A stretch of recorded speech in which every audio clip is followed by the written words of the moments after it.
Good morning and a very very happy morning. कुछ और पल आपके साथ, कुछ और इकिगाई मोमेंट स्पेंड करते हैं जो कभी दोबारा नहीं आएंगे। This is the moment is. So book है the power of now, writer है एकार्ट टोल, पेज नंबर 99।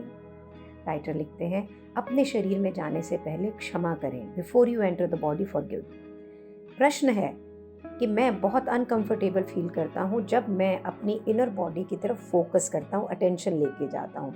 मुझे फीलिंग ऑफ एजिटेशन होती है और कुछ नौजिया, दिल भी घबराता है और मैं वो एक्सपीरियंस नहीं कर पाता हूँ जो आप मुझे बता रहे हैं। सो राइटर कहते हैं, जो तुम्हें फील हो रहा है ये तुम्हारी छिपी हुई सुस्त टाइप की इमोशंस, भावनाएं हैं जिसका तुम्हें अभी तक पता ही नहीं था जब तक कि तुमने अपनी इंटरनल बॉडी पे अटेंशन नहीं शुरू करी।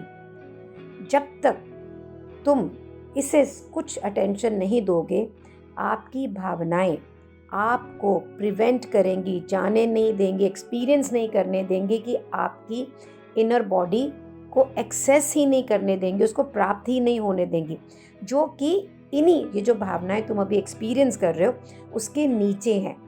अटेंशन का मतलब ये नहीं है कि आप उसके बारे में सोचना चालू कर दें। इसका मतलब सिर्फ ये है कि आप उसे ऑब्जर्व करें, दृष्टा भाव से देखें और इसे पूर्ण रूप से एक्सपीरियंस करें और इसे एक्नॉलेज करें कि हाँ, मैं ऐसा महसूस कर रहा हूँ, and accept it as it is. और इसे वैसे ही एक्सेप्ट कर लें कि हाँ, ये ऐसे मैं उदास हूँ, पर इस समय आप उदास फील नहीं कर रहे हैं, उदासी को दृष्टा भाव से देख रहे हैं। कुछ जो इमोशंस होती है ना, इनको जल्दी से हम पहचान लेते हैं। गुस्सा है, डर है, दुख है, इसी प्रकार की जो इमोशंस होती हैं। कुछ इमोशंस को बहुत टाइम लगता है और मुश्किल है उन्हें पहचानने के लिए। ये ना कैसी होती है, अनीज, अंदर हमेशा थोड़ी सी बेचैनी, हैवीनेस, भारीपन, कंस्ट्रिक्शन, एक डरा हुआ, एकदम कंस्ट्रेन, ऐसे बुझा हुआ, कैसे बताऊँ मैं आपको, बिल्कुल जकड़ा हुआ। और ये एक ऐसा फील है, ऐसी महसूस हम शरीर में करते हैं जो कि भावना और फिजिकल जो सेंसेशन है, जो शरीर के अंदर हमारे सेंसेशन होती है, इसका कुछ मिडवे है। लेकिन किसी भी केस के अंदर इट डज नॉट मैटर।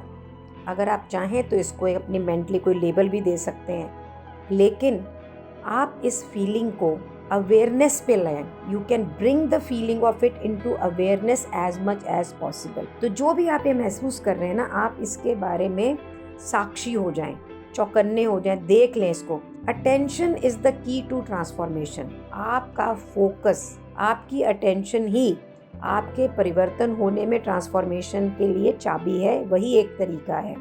जब पूरी अटेंशन के साथ में आपने ये स्वीकार कर लिया कि हाँ भाई, ये इमोशन है, ये ऐसा है, और उसको दृष्टा भाव से देख लिया। सो ये जो अटेंशन है ना, एक रोशनी की किरण की तरह है, जो कि आपका जो फोकस्ड पावर है ना, जो आपका पावर ऑफ फोकस है, of your consciousness, that transmutes everything into itself. So transmutes हम कहते हैं जो बदल देता है, परिवर्तन कर देता है, एवरीथिंग इनटू इटसेल्फ। ये जो पावर ऑफ फोकस है और कॉन्शियस, जो चेतन मन के ऊपर आपकी कॉन्शियसनेस है ना, फिर कुछ भी होगा वो, ये जो चेतन मन है, इसे परिवर्तित कर ही देगा।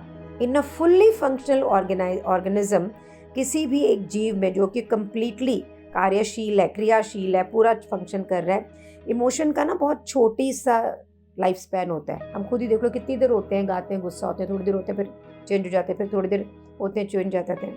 सो ये ना एक मोमेंट्री एक क्षणिक रिपल है। जैसे पानी में पत्थर डालते रिपल होता है ना, एक बहाव बनता है।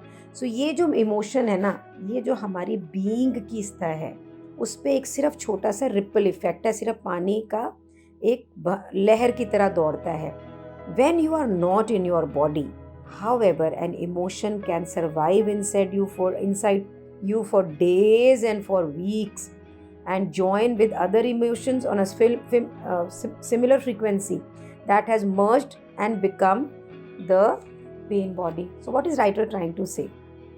कि जब हम अपने शरीर में नहीं होते ना, तो भी मीन्स हम शरीर से अटैच नहीं है, ये इमोशन बहुत महीनों तक, दिनों तक अंदर आपके पड़ी रहेगी। और ये फिर जो सिमिलर फ्रीक्वेंसी, मतलब अपने जैसी इमोशन, तो हम सब उदास हैं, तो हमारे अंदर उदासी है, मतलब निकली नहीं है, तो ये वैसे और उदास इमोशंस के साथ अंदर रहती है, और जब भी इसे मौका मिलता है ना, तो ये पेन बॉडी में क्रिएट होकर आती है, और ये हमारे अंदर जैसे पैरासाइट नहीं होता है, कीड़ा, पेस्ट जो होता है, हमारे अंदर सालों साल तक रहता है, जो हमारी एनर्जी, ऊर्जा को खाता है, उसके ऊपर ये उसका भोजन है। और उसके बाद होता क्या है, हम फिजिकली बीमार हो जाते हैं और हम अपनी ज़िंदगी को बिल्कुल बिल्कुल मिजरेबल बना लेते हैं, जैसा कि चैप्टर 2 के अंदर बताया गया था। सो अगर आप इसे दोबारा सुनना चाहते हैं तो आप चैप्टर 2 में अगर सुने, तो चैप्टर 2 का जो मैं निकाल के आपको बताती हूँ कि पेज नंबर 27 से 38 तक चैप्टर 2 है, तो आप उसके ऑडियोज़ को दोबारा सुन सकते हैं। So place your attention on feeling the emotion. आपका जो फोकस है ना, जो आपके ये भावनाएं, इमोशंस निकल रहे हैं, उसके ऊपर अटेंशन दें, और आप ये चेक करें कि क्या आपका दिमाग किसी प्रकार का grievance pattern such as blame करना, सेल्फ पिटी करना, रिजेंटमेंट है, दूसरे का बुरा मानना, क्या इसको इस पे फीड कर रहा है, इसको खिला रहा है कुछ। तो अगर ऐसा है तो इसका मतलब है कि आपने अभी माफ़ नहीं करा। नॉन फॉरगिवनेस जो है ना, जो हम माफ़ नहीं करते हैं दूसरे के प्रति, ये दूसरे के प्रति या समय, कोई हुई घटना के प्रति, पास्ट प्रेजेंट फ्यूचर जो है ना, किसी के भी हो, ये किसी भी सिचुएशन में हो, आपका माइंड इसे अगर रिफ्यूज़ कर रहा है, इसे एक्सेप्ट नहीं कर रहा है, तो अगर आपको अनफॉरगिवनेस है, अक्षमनीय हैं आप फ्यूचर को लेके, भविष्य को लेके भी किसी भी प्रकार का, सो ये जो माइंड है ना आपका, इसका ये रिफ्यूज़ल है टू एक्सेप्ट अनसर्टेनिटी, अनिश्चितता को, वो एक्सेप्ट नहीं करना चाह रहा है भविष्य को, कि वो जो उसके कंट्रोल में नहीं है। सो मीन्स अभी भी दिमाग को ये लग रहा है कि सब कुछ मेरे कंट्रोल में है, इसीलिए जो फ्यूचर का आप कैसे कंफर्म कर सकते, कुछ नहीं कर सकते थे ना, वो तो अनिश्चित है ही, तो वो इसको नहीं मानता कि ऐसा अनिश्चित है, इसीलिए वो माफ़ नहीं कर पा रहा है। और ये जो माइंड का रिफ्यूज़ल है कि जो वो अनसर्टेनिटी को एक्सेप्ट नहीं कर रहा और ये नहीं मान रहा कि फ्यूचर मेरे बियॉन्ड कंट्रोल है, तो वो माफ़ नहीं करता है। और माफ़ नहीं करने से जो हमारी ग्रीवियंसेस होते हैं, जो हमारी शिकायतें होती हैं, वो नहीं ख़त्म होती, और शिकायतें नहीं ख़त्म होती हैं तो हमारा दुख नहीं ख़त्म होता। कैसे होएगा, आप सोचो। सो राइटर का कहना है कि क्षमा करना ही एक तरीका है शिकायतें दूर करने का और दुख को दूर करने का, और कोई तरीका नहीं है। और ये नेचुरली, जैसे ही आपको ये पता लगता है, ये जितने भी हमने ग्रीवेंसेस, शिकायतें अंदर पाल रखी हैं, ये इसका कोई फ़ायदा नहीं है। ये सेंस ऑफ सेल्फ को, नकली सेंस, झूठे सेंस को, एक जो सेंस ऑफ सेल्फ को बना रहा है, इसी को स्ट्रेंथन कर रहा है, इसी को मजबूत कर रहा है। फॉरगिवनेस, क्षमा करना ही एक ऑफ़र है जहाँ पे आप अपनी ज़िंदगी से रेजिस्टेंस को ख़त्म करते हैं और फिर ज़िंदगी को पूर्ण रूप से जी सकते हैं।